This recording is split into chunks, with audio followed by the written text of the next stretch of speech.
Me llamo Isabel Martín y ya tengo 83 años. No sé cuánto tiempo me queda, pero sé que si no lo digo ahora, tal vez me llevaré todo esto a la tumba. Y hay cosas que una vez que se entierran con la gente, nadie más las conoce jamás. Y yo no puedo dejar que eso suceda, no para que me perdonen, tampoco para que nadie me tenga lástima. Solo espero que, si hay alguien allá afuera que esté viviendo días oscuros como los que yo viví, sepa que no está solo. Y sepa que el mal, si no se revela, continuará. Nací en un pueblito cerca de Ávila, donde las antiguas murallas de piedra siguen en pie después de siglos, donde las mujeres pasan toda su vida sin salir de los campos y del mercado. Mi madre era una de ellas. Se llamaba Pilar. Una mujer guapa, modesta, amable, pero la suerte nunca fue buena con ella. Mi padre murió de pulmonía cuando yo tenía 4 años. A partir de ahí, mi madre me crió a mí y a mi hermana menor, Carmen, que era 4 años menor que yo. Éramos pobres, pero nunca sentí que nos faltara nada. Tal vez porque en aquella fría casa de piedra siempre había algo cálido. Tal vez la risa de Carmen o las manos de mi madre peinándome el pelo cada mañana. Cuando cumplí 9 años, mi madre empezó a toser mucho, tosía sin parar, hasta que se le ponía la cara pálida después de cada ataque. Pero seguía yendo al mercado, cosiendo la ropa, cocinando, haciendo todo como si nada pasara. Hasta que un día la vi desmayarse en medio del mercado. El médico del pueblo diagnosticó cáncer de pulmón en fase terminal. Tal vez solo le miro y se queden unas semanas, dijo. Pero mi madre no lloró. Solo me miró fijamente y me dijo: tienes que ser fuerte, Isabel, más fuerte que yo. No entendí por qué me dijo eso hasta unos días después, cuando apareció Sergio, un hombre de mediana edad de Segovia, presentado como amigo de mi madre. Solía visitar a mi madre a menudo, trayéndole flores, azúcar y cuentos que la hacían reír.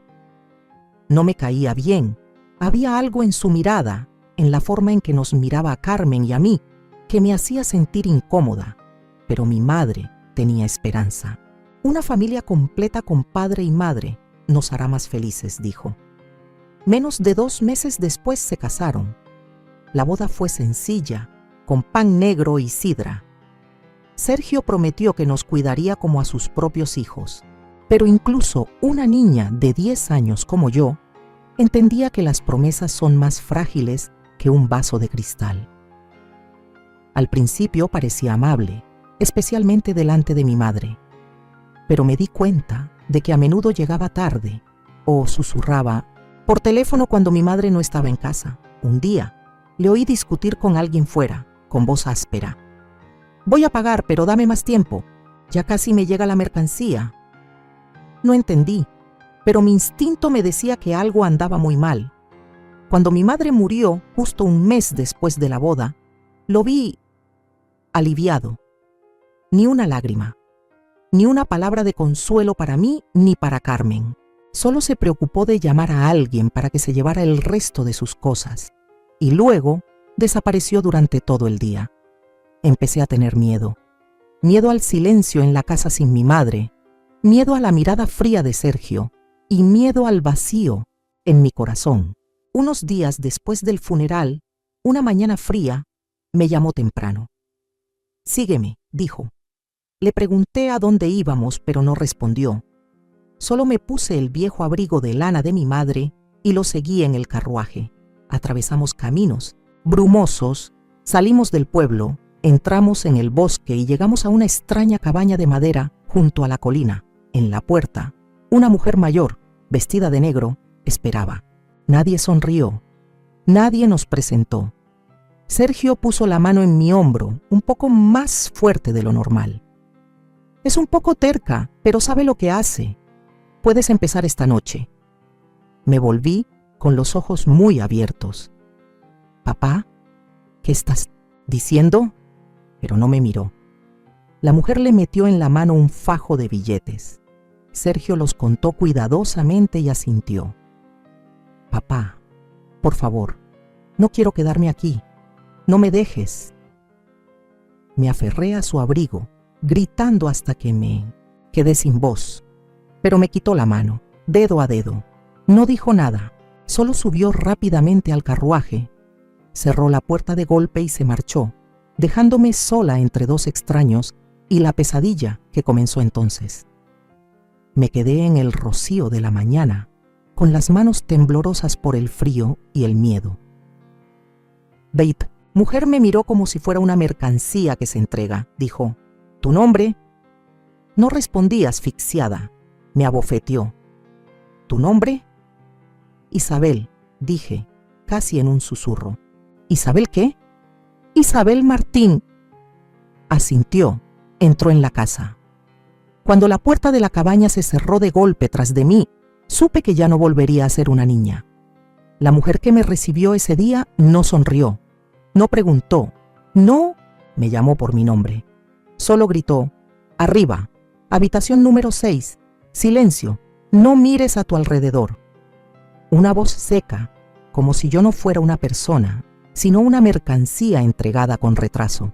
La habitación número 6 era una habitación larga, con paredes encaladas amarillas, una cama de hierro oxidada, una manta delgada como el papel y un olor a humedad que acechaba en cada esquina.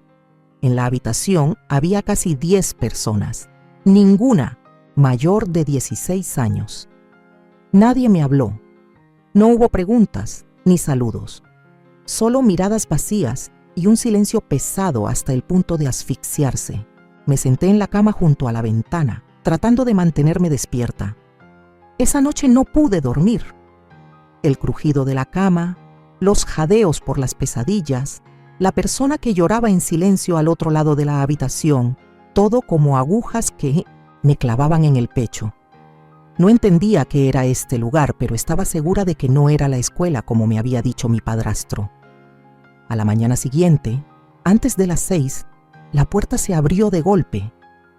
Una mujer alta, con el pelo recogido, con fuerza, entró con un látigo de mimbre en la mano.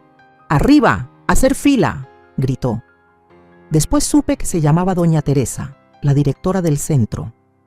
Nos llevó por un largo pasillo, pasando por habitaciones cerradas, hasta una habitación espaciosa con una lámpara de araña y una mesa de fiesta. Aquí es donde vais a trabajar, servir, aprender a complacer a los clientes, dijo con la mirada fija.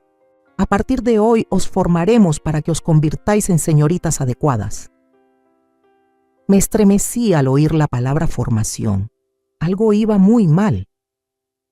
Las miradas de los niños que me rodeaban estaban vacías, como si alguien les hubiera quitado el alma del cuerpo hacía tiempo. En la cena de esa noche, me tocó servir el vino a un hombre mayor, gordo, con bigote recortado y perfume que aturdía. Se llamaba Don Félix, uno de los clientes habituales del centro. Me miraba de arriba abajo, con las manos en el cuello de la camisa y una sonrisa en los labios. «¿Eres nueva, preguntó con voz arrastrada. Asentí. «Bien, me gusta lo nuevo». Me eché atrás un paso. Él sonrió, ofreciéndome la copa de vino. Serví con la mano temblorosa hasta que el vino se desbordó. «Torpe», murmuró. Y luego me puso la mano en la cadera. Por instinto, le aparté la mano. «No me toques», dije, con la voz baja, pero lo suficientemente alta para que la escucharan los que estaban cerca. La habitación se quedó en silencio por un momento. Don Félix me fulminó con la mirada. Me iba a marchar, pero antes de que pudiera darme la vuelta, me agarró del pelo y me tiró hacia atrás. Me arrastró fuera de la habitación como a un animal y me metió por la puerta del fondo del pasillo. Me resistí, grité. Nadie ayudó, nadie habló. Fui arrojada al suelo y mi cabeza golpeó el borde de la mesa. Todo se oscureció. Cuando me desperté, estaba en la cama, cubierta de moratones. Me dolía el cuello y tenía los labios agrietados. Tenía un vendaje en la mano. Intenté sentarme y doña Teresa entró. No me miró con lástima, solo dijo con frialdad: «¿Crees que tienes derecho a negarte, Isabel? ¿Crees que eres diferente al resto? Si no aprendes a obedecer, morirás. No respondí. Y así comenzó el castigo. Me llevaron al sótano y me ataron las manos a un poste de madera. La mujer llamada Julia, la mano derecha de Teresa, fue la que me azotó. No dudó ni una vez en golpearme. No recuerdo cuánto tiempo lloré, cuántas veces supliqué, pero recuerdo haber jurado que nunca más me resistiría. Cuando me soltaron, no podía ponerme de pie. Ana, la niña que compartía cama conmigo, me ayudó a volver a la habitación en secreto. Solo dijo: «Cállate, no te hagas la tonta. Aquí nadie puede salvar a nadie». A partir de ese día no me resistí más. Serví el vino correctamente. Incliné la cabeza lo suficiente. Aprendí a mirar al suelo cuando los hombres me tocaban, a fingir una sonrisa cuando por dentro solo quería vomitar. Por la noche, me encogía como un gato callejero, acurrujada en la cama, mordiéndome los labios para no hacer ruido. Lucía, una de las chicas mayores, me susurraba: «Quieren que te quiebres, cuando te quiebras se divierten».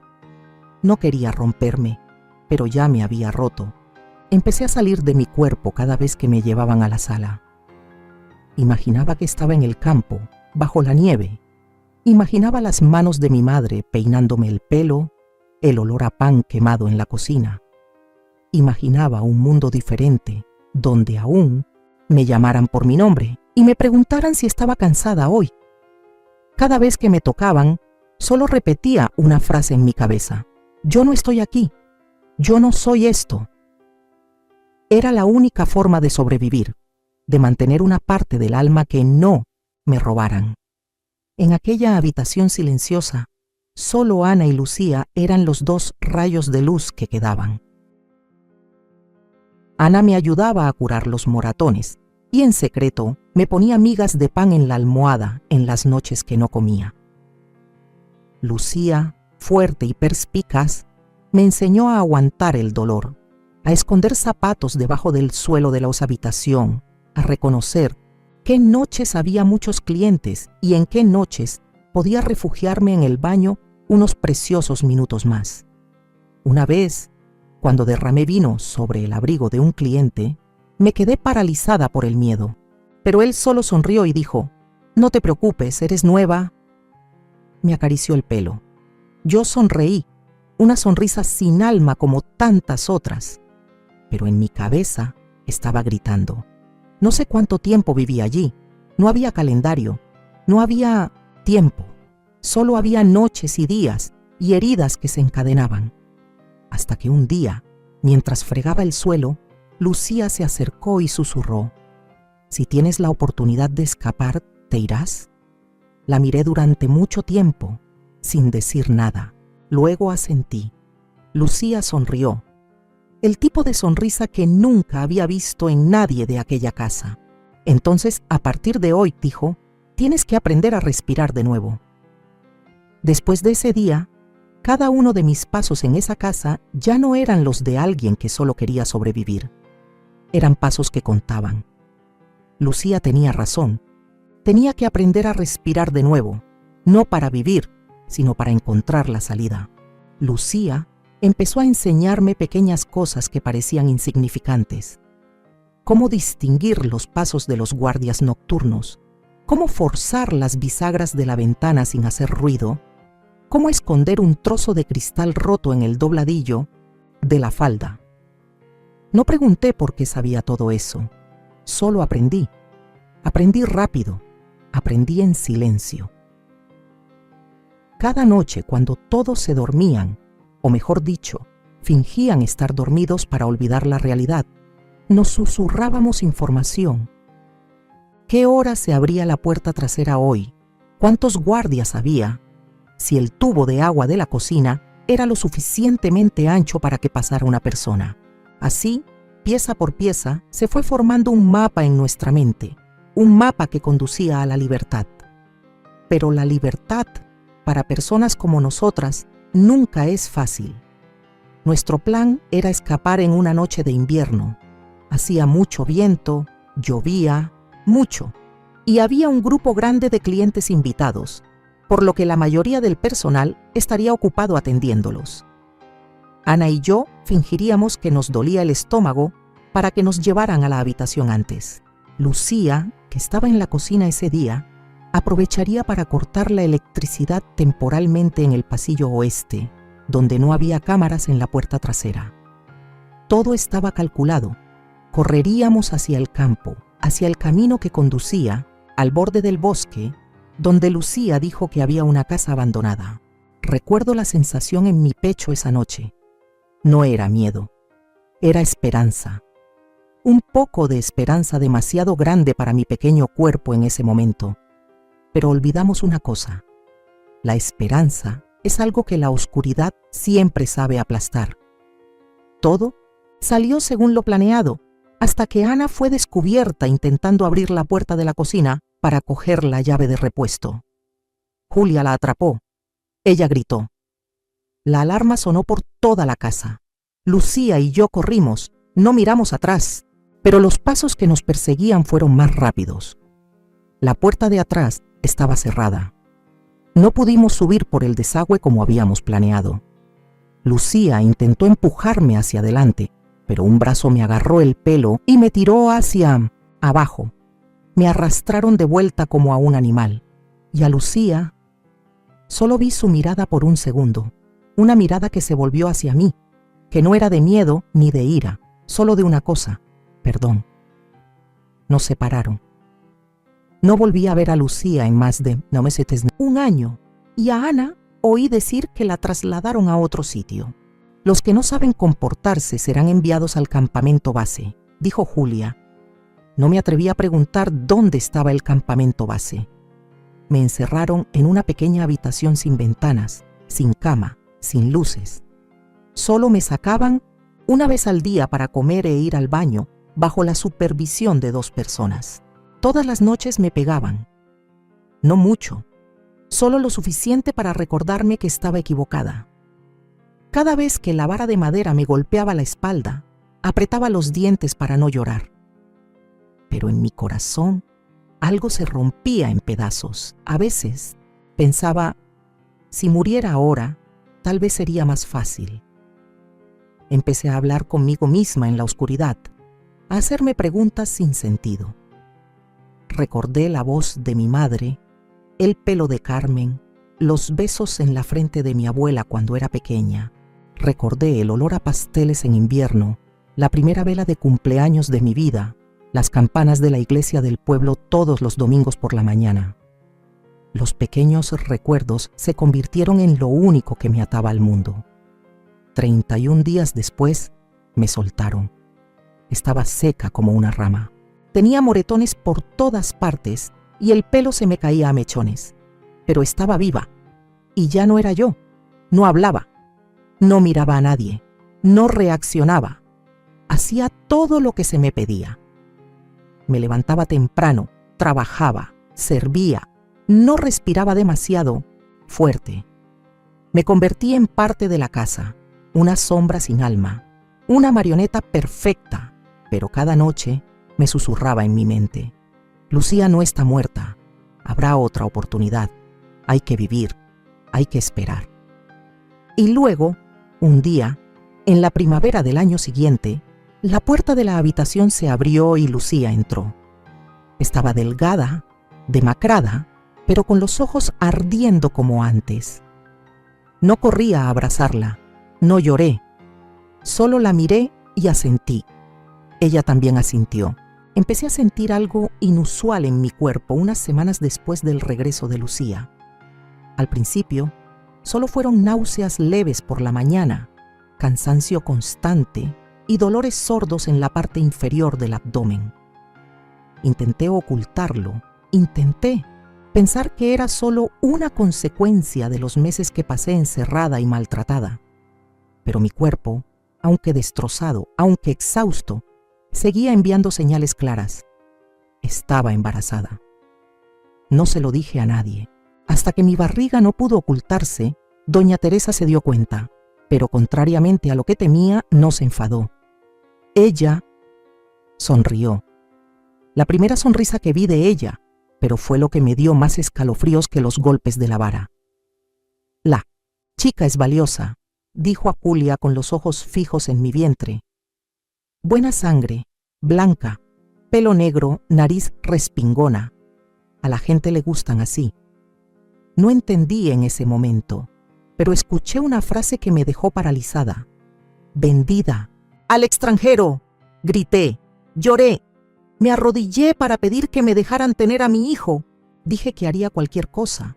Fregar el suelo, lavar la ropa, cocinar, incluso no dormir, solo para poder criar a mi bebé. Doña Teresa solo me miró como si fuera un perro que acaba de ladrar sin sentido. No es tuyo, dijo. Es un producto de este sistema. Y deberías sentirte afortunada de que al menos esté vivo. A partir de entonces, ya no se me permitió moverme libremente. Me encerraron en una pequeña habitación junto a la enfermería. Estaba estrictamente vigilada. Solo me permitían comer, dormir y hacerme chequeos periódicos. Cada vez que la enfermera venía a medir mi vientre le preguntaba, ¿está bien? Y cada vez, la joven enfermera, llamada Rosa, solo asentía, evitando mi mirada. Había algo en la forma en que me tocaba, más suave que los demás, que me hacía creer que ella también era una víctima. Empecé a hablarle a mi hijo todas las noches. Me ponía la mano en el vientre y le contaba sobre el pueblo donde nací, sobre mi abuela, sobre las veces que mi madre me llevaba al mercado. No sé si me oía, pero necesitaba hacerlo, para recordarme a mí misma que, aunque él venía de la oscuridad, él seguía siendo la única luz que quedaba en mí. Lo llamé Lily. Ese nombre salió naturalmente de mis labios sin motivo, pero al escucharlo mi corazón se ablandó. Lily, como una flor que crece en el barro, frágil pero orgullosa. Bordé ese nombre en un trozo de tela blanca con una aguja e hilo que robé del taller de costura. Lo escondí en mi ropa interior junto al corazón. Era lo único que podía preparar para mi hijo. Rosa, la joven enfermera, de vez en cuando me dejaba de escondidas una manzana, una rebanada de pan o un paño limpio. Una noche, me susurró mientras me vendaba. «Cuídate, no te rindas, estoy buscando la manera de ayudarte». No me atreví a creerlo, pero me aferré a esa frase como un náufrago a una rama seca. Y entonces llegó ese día. Entré en trabajo de parto en una noche de lluvia, una tormenta tan feroz que parecía que iba a romper el techo. No había médico, solo Rosa y otra mujer.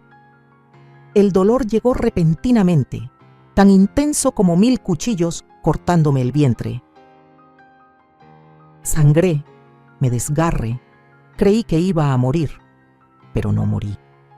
Cuando el llanto de Lily resonó en la habitación húmeda, supe que estaba viva, por mi hijo.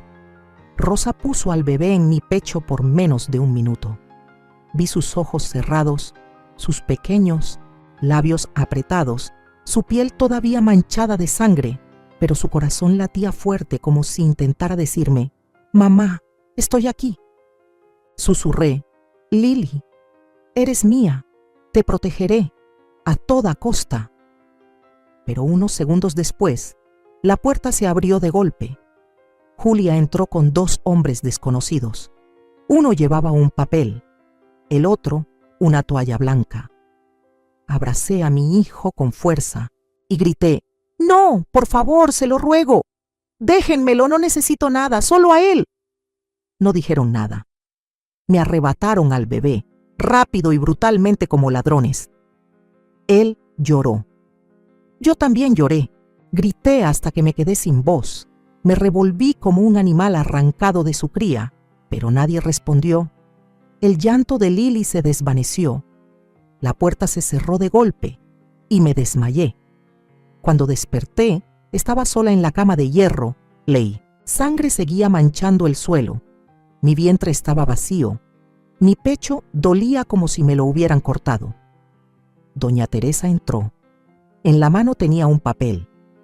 «Murió», dijo, con la voz como si anunciara la pérdida de una mercancía. No, lo superó. Deberías olvidarlo. No respondí, solo la miré fijamente, porque sabía que estaba mintiendo. Había oído el llanto de mi hijo. Lo había visto patear, sonrosado, sano. Nadie podía convencerme de que Lily había muerto. Mi hijo seguía vivo, en algún lugar de ahí fuera. Y a partir de ese momento, supe que no podía morir. No podía rendirme. No podía dejar que mi historia terminara aquí. Ya no era una víctima. Era una madre que había perdido a su hijo y lo encontraría a cualquier precio. No recuerdo cuánto tiempo lloré después de que me robaron a Lily, pero recuerdo muy bien el momento en que dejé de llorar. No vino de la resignación, sino de una clara decisión. No volvería a llorar. Encontraría a mi hijo, pero primero tenía que salir de este lugar. Empecé a observar todo de nuevo. ¿A qué hora entraba Julia en la habitación? El camino del camión de la comida, el ritmo de las patrullas de los guardias, qué puertas hacían ruido y cuáles no. Todo como si estuviera reviviendo la fuga anterior con Lucía, pero esta vez tenía más que perder. No solo corría por mí, corría para encontrar a mi hija. Fui a ver a Lucía. Ella me miró por un largo rato. No estás lo suficientemente fuerte, dijo. Tu cuerpo aún no está curado. Pero mi voluntad sí. Empezamos a prepararnos, silenciosamente en secreto. Lucía tenía algunos planes viejos y algunas conexiones que yo nunca había conocido. No pregunté mucho. En el infierno, saber poco a veces es vivir más tiempo. La primera fuga tuvo lugar después de una ceremonia religiosa que se celebró en el centro. En ese momento, los invitados, los guardias y el personal estaban dispersos. Lucía y yo nos colamos por las alas de la casa, acercándonos a la zona del antiguo establo, donde una valla era más baja de lo normal, cerca del bosque. Casi habíamos logrado salir. Podía oler la tierra de la libertad, el olor a pino de una noche fría, y también mi corazón que quería estallar de esperanza, pero mi pie se enganchó en un alambre roto. Se produjo un pequeño ruido que nadie pareció notar. Pero a los pocos segundos, los focos nos apuntaron directamente. Sonaron las sirenas, sonaron los pasos, me arrastraron hacia atrás como a una bestia salvaje. A Lucía la golpearon en el acto. A mí me ataron las manos y me llevaron a la celda especial, que yo pensaba que era solo para los sin valor. No me golpearon de inmediato. Me dejaron allí, en la oscuridad, sin agua, sin comida, durante 3 días seguidos. Me dejaron allí, hambrienta hasta la alucinación. Me dejaron allí, con tanto miedo que estaba dispuesta a suplicar. Luego entraron. Esta vez, no solo estaba Julia. Estaban los 2 hombres que se habían llevado a Lily. Usaron culatas de pistolas, tuberías de metal y zapatos. No grité, no supliqué. Solo me quedé allí, permitiendo que la sangre y las lágrimas se mezclaran, para recordarme a mí misma, sigues viva, y mientras estés viva, tienes esperanza. No morí, aunque me quisieran casi así. Después de eso, no me dejaron salir de la habitación en más de 2 meses. No me permitieron hablar con nadie, no vi la luz. No supe si Lucía estaba viva o no. Solo tuve una vez Rosa, que deslizó a escondidas un trozo de papel por la rendija de la puerta. Hay otra oportunidad. No te rindas. De esas palabras decidí. Lo intentaría de nuevo, una vez más, aunque me costara la vida. Al mes siguiente, una nueva chica llamada Marina fue llevada a mi habitación. Su rostro estaba lleno de cicatrices, sus ojos desorbitados. Había sido abusada solo 3 días después de llegar. La abracé en la primera noche, como Ana me había abrazado a mí, cuando sollozó preguntando, ¿podemos escapar? La miré directamente a los ojos. Sí. Empezamos a rehacer los planes desde cero. Esta vez fuimos más silenciosas, más cuidadosas y más audaces. Lucía volvió una semana después con un brazo enyesado.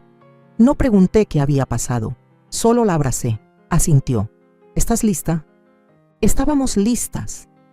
La puerta se abrió una noche de principios de verano, gracias a un pequeño descuido en el horario de guardia, que Rosa nos había ayudado a organizar. No habló mucho, solo me metió en la mano una llave y un sobre fino. Dentro está el mapa y algo de dinero. Hay un autobús en el pueblo al lado del bosque. Vete. Asentí. No lloré. Solo susurré, gracias, por Lili. Escapamos Lucía, Marina y yo por un túnel de agua. Mi cuerpo aún dolía. Cada paso era un gemido en mi pecho, pero no me detuve. No miré atrás, solo corrí. La oscuridad era densa. Las raíces de los árboles me arañaban las manos. Las piedras me cortaban los pies, pero mi corazón ardía como una llama en medio de la noche.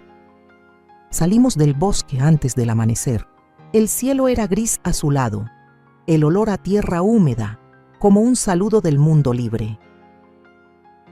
Nos arrastramos hasta la carretera principal, donde una pequeña estación de autobuses se encontraba solitaria bajo los árboles. Una mujer de mediana edad, con la que Rosa se había puesto en contacto de antemano, conducía la camioneta. No nos preguntó quiénes éramos, solo abrió la puerta y dijo, «Entrad». No recuerdo lo largo que fue el camino desde el bosque hasta la ciudad. Solo recuerdo a Marina agarrándome la mano con fuerza.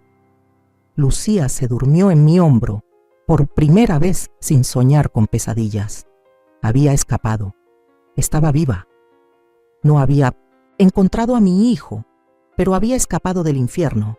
Y desde aquí era la casa al revés. Llegamos a Madrid en una noche de principios de verano. La ciudad no me preguntó mi nombre, y yo no tenía un nombre real que decir. 3 hijas que sobrevivieron a la oscuridad, Lucía, Marina y yo, compartimos un pequeño ático en lavapiés, donde la lluvia goteaba del tejado y las ratas corrían durante el día. Pero nadie volvió a tocar mi cuerpo. Nadie me obligó a sonreír cuando no quería. Hice cualquier cosa. Lavar los platos para un bar de tapas, limpiar las escaleras de un viejo edificio de apartamentos, recoger basura en el mercado. Lucía consiguió un trabajo de albañil. Marina trabajaba en una fábrica de montaje. No teníamos documentos ni nombres reales, solo ojos que siempre estaban abiertos, temiendo que una inesperada llamada a la puerta nos lo arrebatara todo. Ya no buscaba a mi hijo a la antigua usanza. No repartí folletos. No pregunté a todo el mundo, pero cada niño que veía en la calle era Lili en mis ojos. Todavía recuerdo el rostro sonrosado de mi hijo, el llanto vibrante en aquella lamentable habitación esa noche. Nadie pudo convencerme de que el niño había muerto, y luego conocí a Jacobo, el primer hombre de mi vida que no me hizo querer huir. Era carpintero, tenía un pequeño taller, vivía en silencio, era amable y viudo. Cuando fui a pedirle que limpiara el taller, no me preguntó de dónde venía. Solo dijo, «Puedes empezar mañana por la mañana. Necesito a alguien honesto más que un historial». En ese taller lleno de polvo y olor a barniz, me hice humana. Así de simple. Aprendí a serrar madera, a cepillar mesas, a escuchar el sonido del cincel sobre las vetas del roble. Dormía bien por primera vez en muchos años. Jacobo no me tocó, pero siempre dejaba un poco de sopa caliente preparada. Y esa noche, cuando soñé con Lili y me desperté sobresaltada y llorando, no preguntó nada. Solo se sentó en el suelo junto a mi cama, me cogió de la mano y se quedó allí hasta la mañana. Nunca nos casamos, pero cuando tuve un hijo, lo llamamos Iván, un nombre corto y fuerte, como el punto final de un pasado doloroso. Iván creció en un pequeño apartamento, pero lleno de risas. Tenía mis ojos, la sonrisa de Jacobo y una mente brillante como la luz del sol después de la lluvia. Nunca supo quién era su madre. Solo le dije, «Perdí algo importante, y tú eres el regalo que la vida me devolvió». Jacobo murió de un derrame cerebral cuando Iván estaba en segundo año de universidad. Lloré en silencio, pero en mi corazón supe, al menos había tenido una familia, había amado, había sido amada, había sido madre.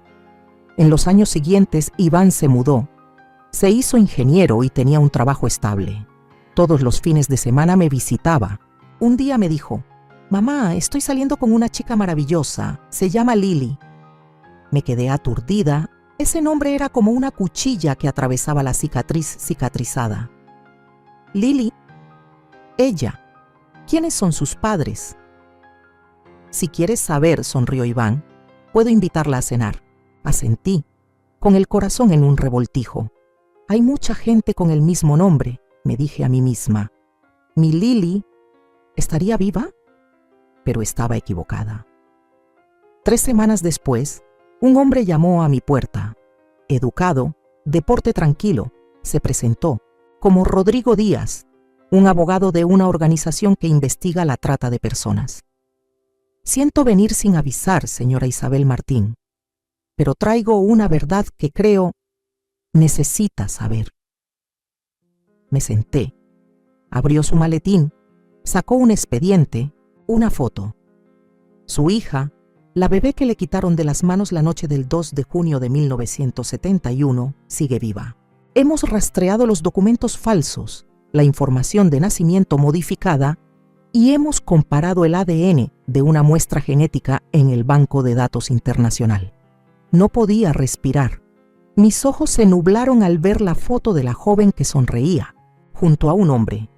«Esta es Lili Fernández», respondió. «Su nombre actual, su hija». Extendí mi mano temblorosa para tocar la cara en el papel, y entonces vi lo que me congeló por completo. Junto a Lili estaba Iván, mi hija, y mi hijo, enamorados. Negué con la cabeza, tratando de no creerlo, pero cada detalle, cada dato, cada pista encajaba.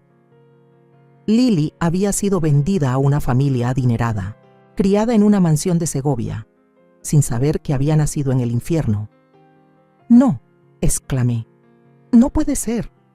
No puedo dejar que ellos vivan así». El señor Rodrigo me puso la mano en la mano. «Lo sé, pero ahora solo tú puedes decir la verdad».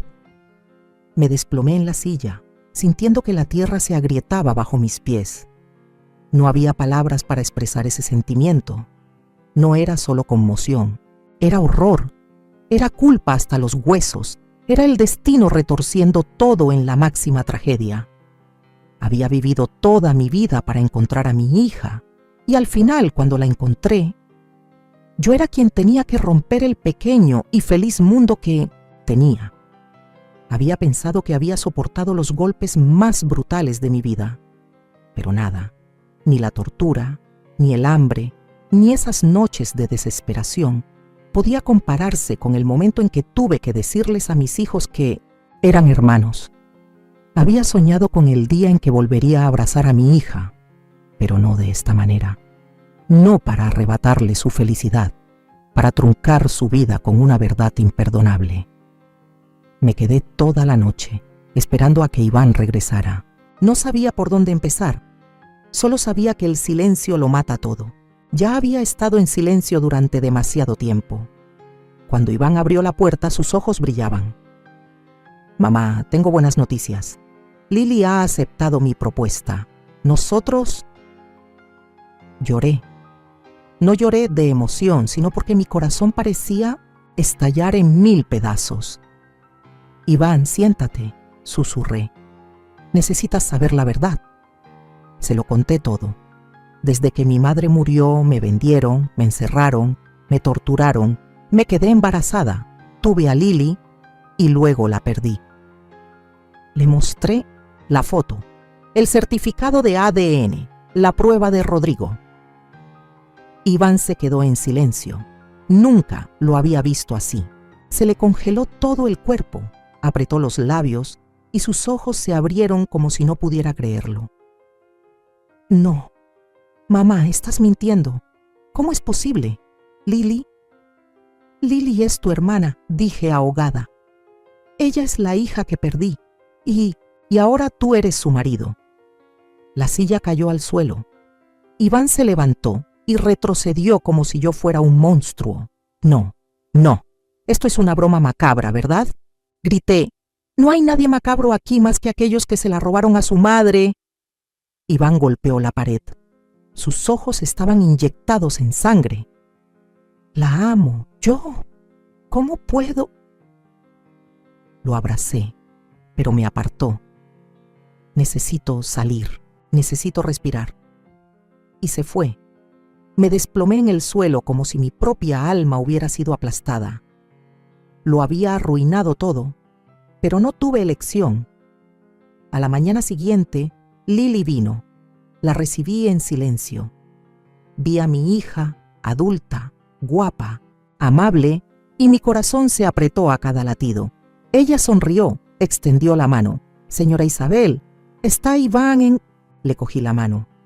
Lily, siéntate. Necesito contarte algo. Parecía confusa, pero entonces escuchó. Cuando conté sobre el campamento de menores, la noche del parto, doña Teresa, la sangre, el primer llanto, vi cómo sus ojos se iban vaciando lentamente de luz hasta que le mostré la prueba de ADN, confirmando su identidad. Ella exclamó, «No, estás mintiendo, no es posible, yo no soy...». Le cogí la mano para que viera la cicatriz que había estado ocultando durante décadas. La puntada después de dar a luz a Lily y el trozo de tela blanca en el que alguna vez bordé la palabra Lily en hilo rojo. Tembló. Susurré, «Hija, soy yo». Y se desplomó en la silla, llorando como una niña. «No es posible, no es posible. Iván es mi marido, estoy embarazada». Esa frase fue como un rayo en el cielo. Me quedé petrificada. Ella estaba embarazada.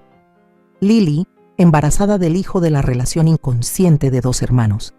Gritó, «¿Por qué no me lo dijiste antes? ¿Por qué nos permitiste amarnos, casarnos? Y ahora...». No pude decir nada. Solo me senté allí, con las manos entrelazadas hasta sangrar. Esa noche, mi casa se convirtió en ruinas. Mis dos hijos, uno se marchó, el otro se sentó en una esquina, llorando hasta el hipo. Unos días después, Iván y Lily decidieron poner fin al matrimonio. No pudieron continuar. Nadie culpó a nadie. Solo quedó el vacío que no se podía llenar. Pero en medio de las cenizas sucedió algo inesperado. Rodrigo regresó. «Señora Isabel», dijo, «tenemos la oportunidad de empezar de nuevo, para que nadie más tenga que pasar por el infierno que usted pasó». Y luego, Rodrigo, Iván, Lily, Lucía y Marina empezamos a abrir los expedientes de antaño, rastreando a los que estaban detrás del tráfico de personas, los que gestionaban el centro de detención de mujeres, quien vendió a Lily, quien pagó.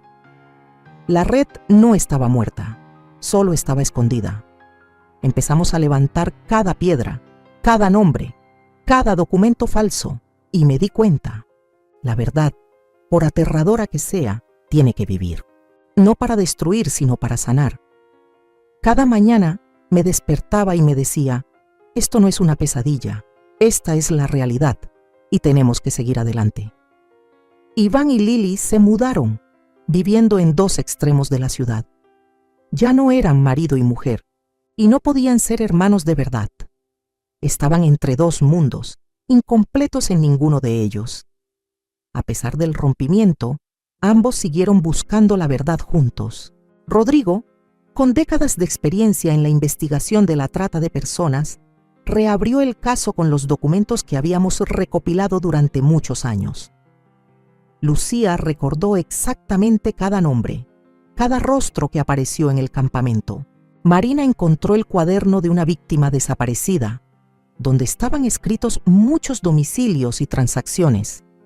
Yo proporcioné testimonios, fotos y pruebas vitales que había llevado conmigo durante décadas. Cada pedazo de mi memoria, por roto que estuviera, ahora tenía valor.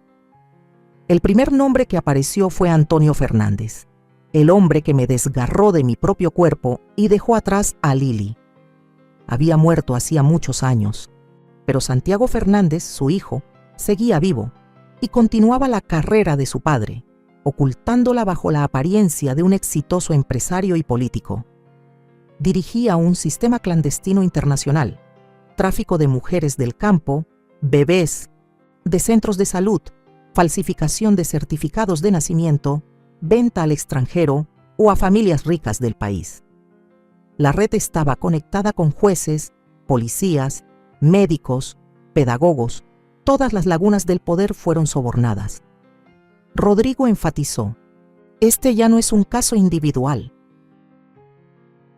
Es un crimen sistémico. Si lo exponemos, será un shock nacional. Iván utilizó todas sus conexiones de su época como ingeniero para contactar con la prensa, la política y la ley. Lili, aunque exhausta, decidió quedarse con el bebé, como una forma de resistencia, una afirmación: no voy a permitir que el pasado siga arruinando el futuro. Colaboramos como un equipo. Y, exactamente un año después del día en que Rodrigo llamó a mi puerta, presentamos una petición formal. Solicitamos que se reabrieran los archivos del sistema de menores administrado por doña Teresa, con pruebas que lo vinculaban a la familia Fernández. Nadie esperaba que tras unas semanas de silencio nos siguieran. Una noche, Lucía descubrió una pequeña cámara adjunta a la nevera. Una semana después, le cortaron los frenos al coche de Iván. Por suerte, lo descubrió antes de salir del garaje. Un día, Marina fue atacada en su camino al trabajo, sin robo, sin amenazas, solo un mensaje silencioso: si sabes lo que te conviene, vete. Sabíamos, Santiago sabía que nos estábamos acercando. Cogí la mano de Lili y sentí sus manos heladas. ¿No tienes miedo?, pregunté. Ella sonrió secamente. Perdí a mi marido, perdí la fe, perdí mi identidad. Ahora, si pierdo más, ya no tengo nada que temer. 3 meses después, los medios explotaron. Un periodista con el que Iván había trabajado hizo públicos documentos internos, certificados de nacimiento falsos, fotos de niños robados, testimonios de supervivientes y pruebas de transacciones financieras entre Santiago y organizaciones benéficas encubiertas. El gobierno se vio obligado a iniciar una investigación especial. Fuimos convocados como testigos. De pie ante el tribunal, conté la historia, cada detalle, sin adornos, sin tapujos. Lili estaba sentada en la primera fila, con el vientre abultado, con una cara pálida, pero con los ojos tan duros como una piedra. Vi a la niña que había perdido crecer y ser más fuerte que yo hacía años. Santiago fue arrestado. La prensa le llamó el heredero del matadero humano. Pero en la misma semana en que fue arrestado, Lili se desplomó en el baño de la corte. El bebé no lo soportó. Me quedé fuera de la sala de emergencias, con las manos manchadas de sangre de mi hija y mi corazón como si estuviera vacío. Lloré en silencio. Solo susurré: lo siento, todo es culpa mía. El médico dijo que se debía al estrés, a la presión psicológica prolongada, a la obsesión implacable. Lili no dijo nada cuando se despertó. Solo se tocó el vientre vacío y luego miró hacia otro lado. Iván vino después. Se sentó al final de la cama. No se tocaron, no dijeron nada, se habían amado y luego se convirtieron en hermanos. Ahora se convirtieron en 2 personas que habían sobrevivido a la tormenta que nadie más podía entender. No sé si alguna vez se recuperarán. Solo sé, ganamos. Pero el precio fue una vida que nunca llegó a tener nombre. Ya no espero que mis hijos vuelvan a ser los mismos. Después de que Lili perdiera a su hijo, ya no era la Lili que vi sonreír en la foto que Rodrigo me mostró por primera vez. Tampoco era la joven esposa que alguna vez llamó a mi hijo el amor de su vida. Se quedó en silencio, retraída. Cada vez que le preguntaba, ¿estás bien?, solo asentía suavemente con los ojos vacíos como si no hubiera lugar para las emociones. Iván solía visitarla, ya no como marido, no podía ser un hermano, se sentaban juntos como dos supervivientes de un gran accidente, sin saber cómo llamarse, pero comprendiendo demasiado bien el dolor del otro. Alguna vez temí el día en que se enfrentaran.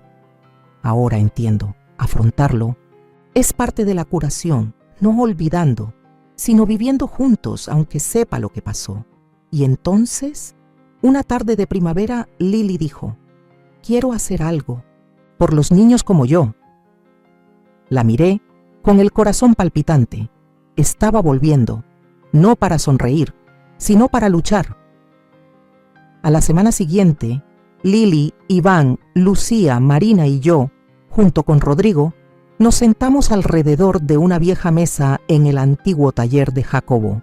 Decidimos establecer una organización sin ánimo de lucro que apoyara a las mujeres traficadas, a los niños maltratados y a los supervivientes necesitados de reintegración social.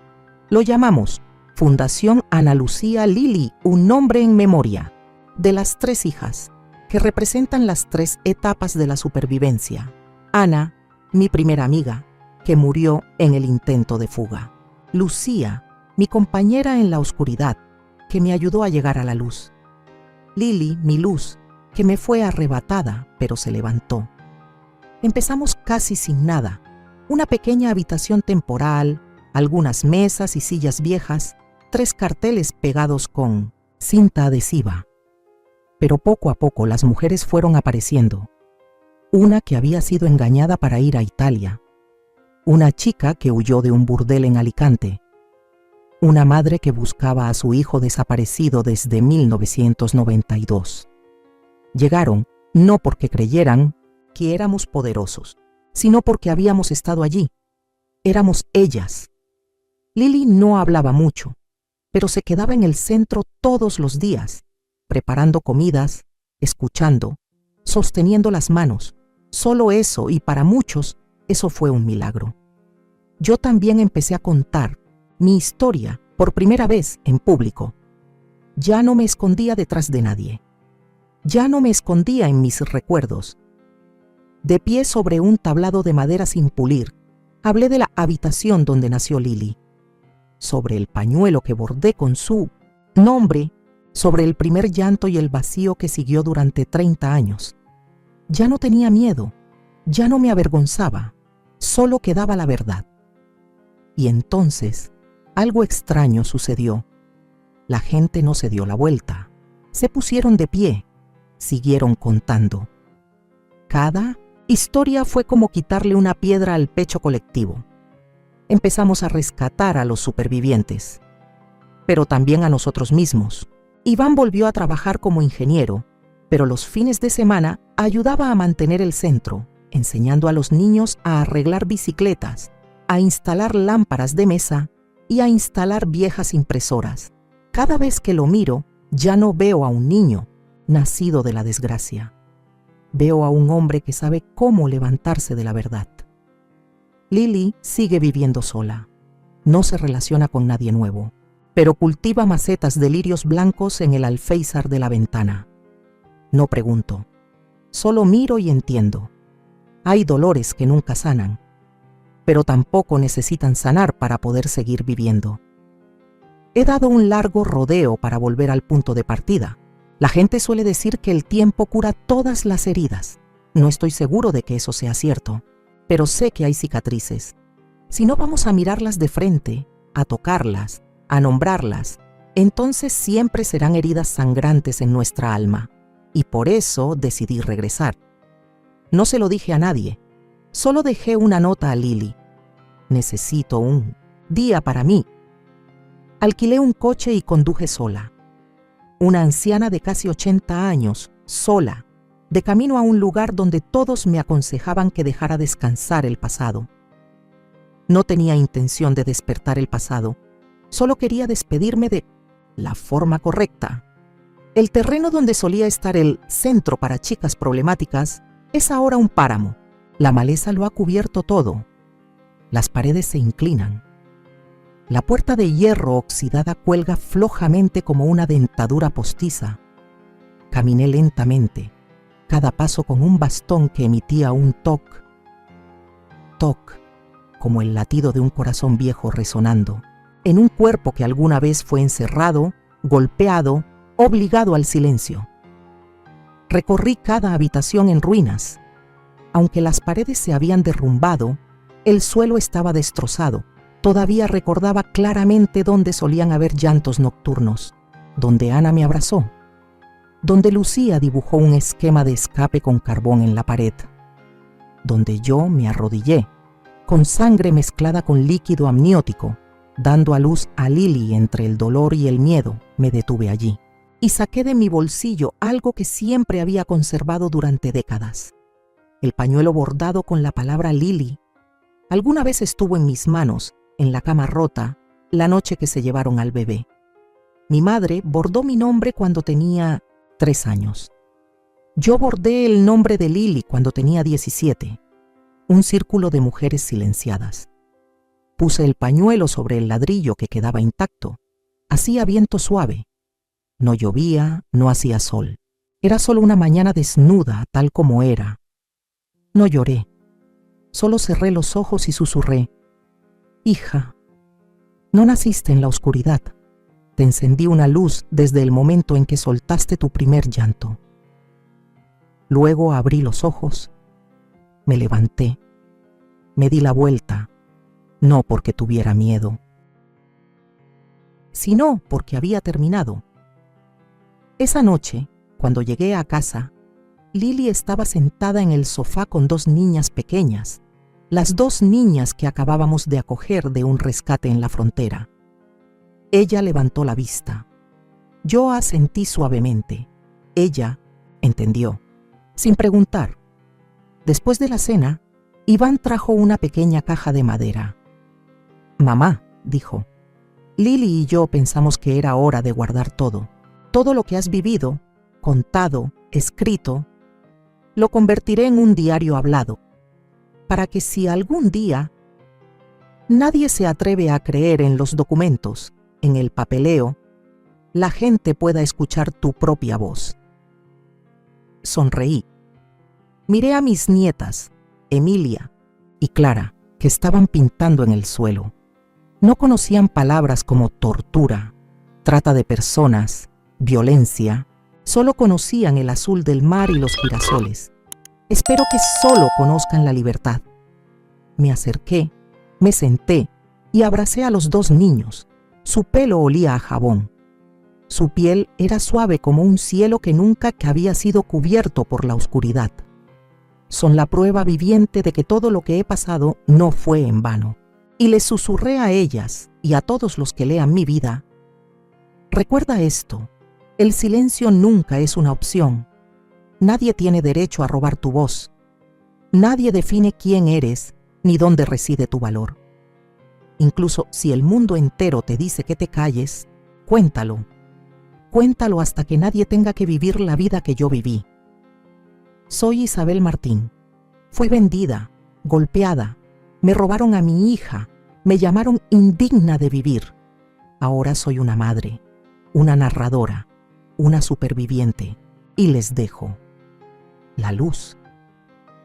No cuento esta historia para que nadie me tenga lástima. Tampoco es para evocar un dolor. Cuento la historia porque hay verdades que, si no se dicen, siguen creciendo en la oscuridad. Me quedé callada, por miedo, por vergüenza, por pensar que estaba sola. Pero me equivoqué.